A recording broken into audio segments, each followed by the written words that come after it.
अब आपको आज की सबसे बड़ी खबर बताते हैं और वो ये है कि लद्दाख में LAC पर पेट्रोलिंग को लेकर भारत और चीन के बीच 4 वर्षों के बाद एक बहुत बड़े समझौते पर सहमति बन गई है और यह भारत की एक बहुत बड़ी जीत मानी जाएगी। भारत के विदेश मंत्रालय ने कहा है कि लद्दाख के डेप्सांग और डेमचौक में भारत और चीन की सेनाएं अब डिसएंगेजमेंट के लिए तैयार हो गई हैं, जिसका मतलब यह है कि इन दोनों इलाकों से अब भारत और चीन की सेनाएं उन्हीं स्थानों पर वापस चली जाएंगी जहां वो वर्ष 2020 में गलवान घाटी में हुई हिंसक झड़प से पहले थी और इसके बाद दोनों देश उनकी सेनाएं LAC पर निर्धारित स्थानों तक पेट्रोलिंग कर सकेगी। Discussions had in the past resulted in the resolution of standoffs at various locations. You're also aware that there were a few areas and few locations where the standoff had not been resolved. Now, as a result of the discussions that have taken place over the last several weeks, an agreement has been arrived at on patrolling arrangements along the line of actual control in the India-China border areas. And this is leading to disengagement and eventually a resolution of the issues that had arisen in these areas in 2020. जरा याद कीजिए 15 जून 2020 को जब गलवान में दोनों देशों की सेनाओं के बीच हिंसक झड़प हुई थी और इसमें भारत के 20 सैनिक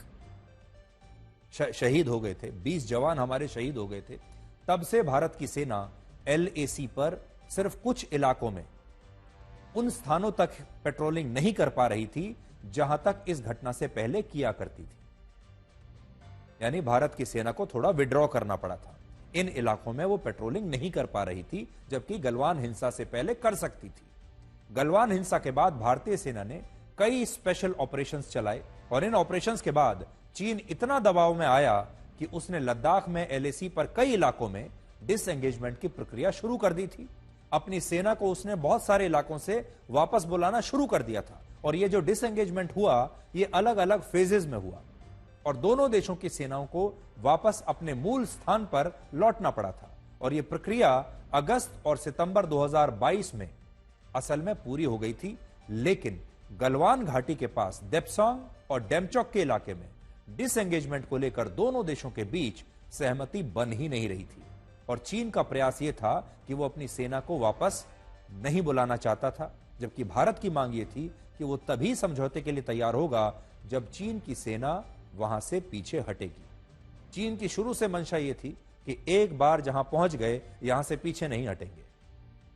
लेकिन इस बार भारत भी अड़ गया था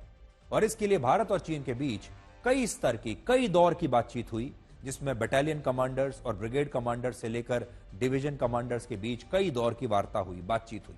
इस सब के बीच दोनों देशों के विदेश मंत्रालयों ने भी इस बातचीत को जारी रखा और सबसे बड़ी बात यह कि इस दौरान भारत सरकार एक बार भी चीन के सामने झुकी नहीं और प्रधानमंत्री मोदी ने भी गलवान हिंसा के बाद से राष्ट्रपति शी जिनपिंग को कोई बधाई संदेश भेजना बंद कर दिया। दोनों देशों के बीच, प्रधानमंत्री और राष्ट्रपति के बीच भी बातचीत बंद हो गई थी। लेकिन अब यह आज क्यों हुआ, इसके पीछे भी एक विशेष कारण हो सकता है, क्योंकि कल से रशिया के काजान शहर में ब्रिक्स देशों का सम्मेलन शुरू हो रहा है, जिसमें भारत की तरफ से प्रधानमंत्री मोदी और चीन की तरफ से राष्ट्रपति शी जिनपिंग दोनों पहुंच रहे हैं और दोनों के बीच एक द्विपक्षीय मुलाकात हो सकती है। एक मुलाकात तो जरूर हो सकती है और इस मुलाकात से पहले इस समझौते का ऐलान हो गया है। इससे आप समझ सकते हैं कि इसकी टाइमिंग क्यों बहुत इंपॉर्टेंट है। इससे पहले जब भी ये दो नेता किसी अंतर्राष्ट्रीय मंच पर जाते थे तो बातचीत ना के बराबर होती थी, लेकिन अब जब कल ये दोनों लोग जा रहे हैं तो हो सकता है कि कल इन दोनों के बीच में अच्छी खासी बातचीत हो, एक समझौता, क्योंकि उससे ठीक पहले कर लिया गया है। अब यह देखिए कि चीन इस समझौते के लिए आखिर तैयार कैसे हो गया। 4 साल से यह सब चल रहा है, लेकिन अचानक चीन कैसे पीछे हट गया। तो पहला बड़ा कारण है चीन की कमजोर होती हुई अर्थव्यवस्था। अगर कोविड के समय को हटा दें तो 30 वर्षों के बाद चीन की अर्थव्यवस्था इस समय अपने सबसे बुरे दौर से गुजर रही है। चीन में जीडीपी की जो विकास दर औसतन 7 से 8% रहा करती थी, वो अब 5% से भी नीचे आ गई है। पिछली तिमाही में उसकी जीडीपी ग्रोथ रेट 4.6% हुई और आने वाले वर्षों में ये 3% तक भी गिर सकती है,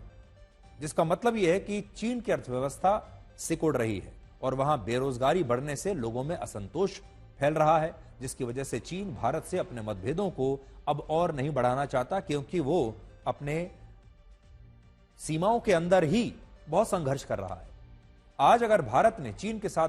व्यापार पूरी तरह से बंद कर दिया तो चीन की अर्थव्यवस्था में और भी बुरा हाल हो जाएगा और चीन में जो बेरोजगारी दर इस समय 5.1% है, वो और रिकॉर्ड स्तर पर पहुंच जाएगी। अभी भारत और चीन के बीच 9,80,000 करोड़ रुपए का व्यापार होता है और जब चीन की अर्थव्यवस्था अपने सबसे बुरे दौर से गुजर रही है, तब उसके लिए यह भारत के साथ व्यापार और भी ज्यादा महत्वपूर्ण हो गया है। दूसरी बात, भारत का वैश्विक मंच पर कद लगातार इस दौरान बढ़ा है पिछले 4 साल में। इसके कारण भी चीन इस समझौते के लिए मजबूर हुआ है, क्योंकि भारत इस समय दुनिया के हर वैश्विक मंच पर एक बहुत महत्वपूर्ण सदस्य की तरह शिरकत करता है। भारत रशिया और यूक्रेन के बीच जो युद्ध चल रहा है उसमें भी भूमिका निभा रहा है। भारत का कद जो है वो लगातार बढ़ा है पिछले 4 वर्षों में और चीन का कद शायद गिरा है पिछले 4 वर्षों में। तीसरा पॉइंट, जब पूरी दुनिया में सीमा विवाद के कारण युद्ध चल रहे हैं और यूक्रेन और रशिया से लेकर इजरायल और फिलिस्तीन के बीच युद्ध चल रहा है, गाजा में युद्ध हो रहा है, लेबनान में युद्ध हो रहा है, तब चीन ने शायद ऐसा सोचा होगा कि भारत के साथ इस संघर्ष को बढ़ावा देने का कोई फायदा नहीं होने वाला, तो यहां से भी हो सकता है सीख ली हो। चौथा, क्वाड देशों में भारत की मजबूत स्थिति भी इसके पीछे एक बड़ा कारण हो सकती है, क्योंकि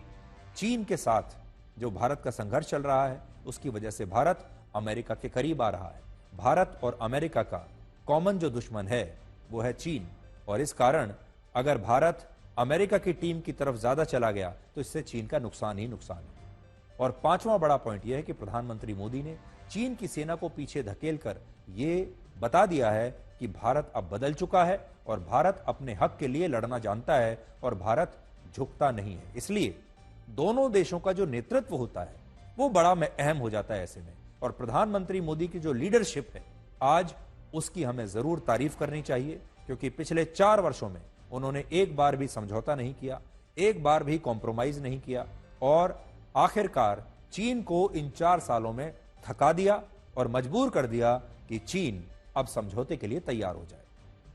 लेकिन एक बड़ा सवाल यह भी है कि क्या भारत और चीन के बीच ये अंतर्राष्ट्रीय मध्यस्थता जो हुई है, ये जो अभी समझौता हो रहा है, क्या इसके पीछे कोई अंतर्राष्ट्रीय मध्यस्थता भी हो सकती है? क्या कोई तीसरा देश है जिसने शी जिनपिंग और नरेंद्र मोदी के बीच में कुछ बातचीत कराई हो, मध्यस्थता कराई हो? और क्या ये मध्यस्थता कराने वाला देश रशिया हो सकता है? क्योंकि ब्रिक्स सम्मेलन भी रशिया में ही हो रहा है और रशिया के राष्ट्रपति व्लादिमीर पुतिन प्रधानमंत्री मोदी और राष्ट्रपति शी जिनपिंग के दोनों के ही बड़े अच्छे दोस्त हैं और प्रधानमंत्री मोदी इस समय यूक्रेन के साथ चल रहे युद्ध में उनकी काफी मदद कर रहे हैं। प्रधानमंत्री मोदी भी मध्यस्थता की कोशिश कर रहे हैं कि ये युद्ध रुक जाए और पश्चिमी देशों के ने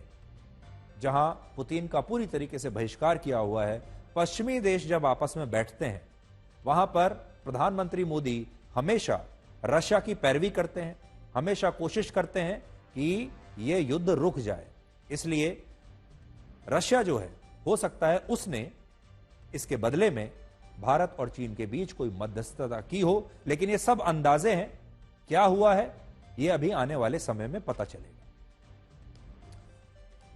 लेकिन बड़ी बात अब यह है कि ये दोनों देशों की सेनाएं डिसएंगेजमेंट के लिए तैयार हो गई हैं और गलवान घाटी में जो हिंसा हुई थी आज से 4 साल पहले, उस समय की जो यथास्थिति थी दोनों देशों की सेनाओं के बीच, अब वही यथास्थिति बहाल हो जाएगी और उन इलाकों में भारत की सेना फिर से पेट्रोलिंग यानी गश्त कर पाएगी, जो कि पिछले दिनों में बंद हो गई थी।